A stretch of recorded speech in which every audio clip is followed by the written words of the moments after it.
එහෙනම් අපි අදත් ලෑස්ති වෙන්නේ පොරොන්දු වුණ විදිහටම අපේ finger puppets පවුලේ මෙන්න මේ tiger face එක හදා ගන්න. අපි හදමු. කොලයක් ගන්න වෙනදා විදිහටම අපි මෙහෙම දෙකට නමනවා. ඒකේ ආයෙත් දෙකට නමලා මැද ලකුණු කරගන්නවා.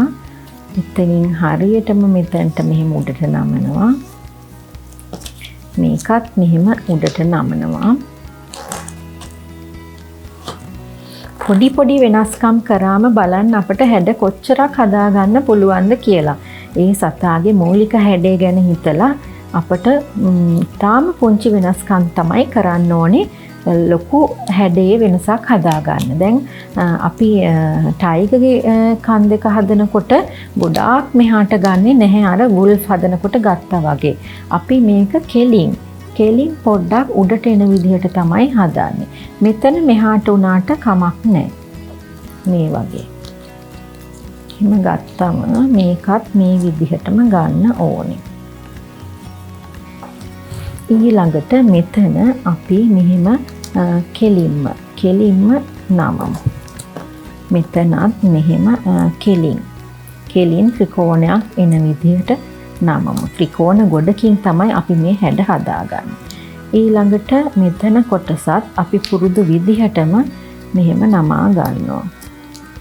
ඔළුවේ හැඩේ. ඊළඟට කට කොටසත් මේ විදිහට නමා ගන්නවා. අනිත් පැත්ත හරවලා මෙහෙම නමනවා. එතනත් අපිට පුළුවන් මෙහෙම නහය කොටස වගේ හදා ගන්න. ඊළඟට අපි මේ ටයිගර්ගේ හැඩේ ගන්නත්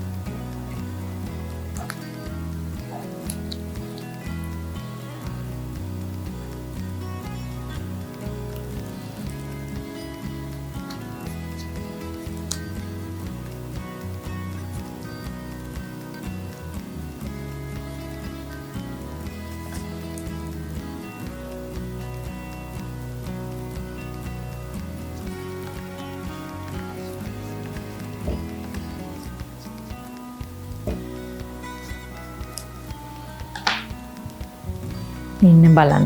ටිකක් බය හිතෙන ටයිගර් ෆේස් එකක් නේද? තවත් ෆින්ගර් පපට් එකක්. අපි දන්න පුංචි කාලේ ඉගෙන ගත්ත කතන්දර අපේ යාළුවන්ට තවත් රසවත් විදිහට කියලා දෙන්න පුළුවන්. අපි මේ වගේ ෆින්ගර් පපට් එකක් හදාගත්තොත්.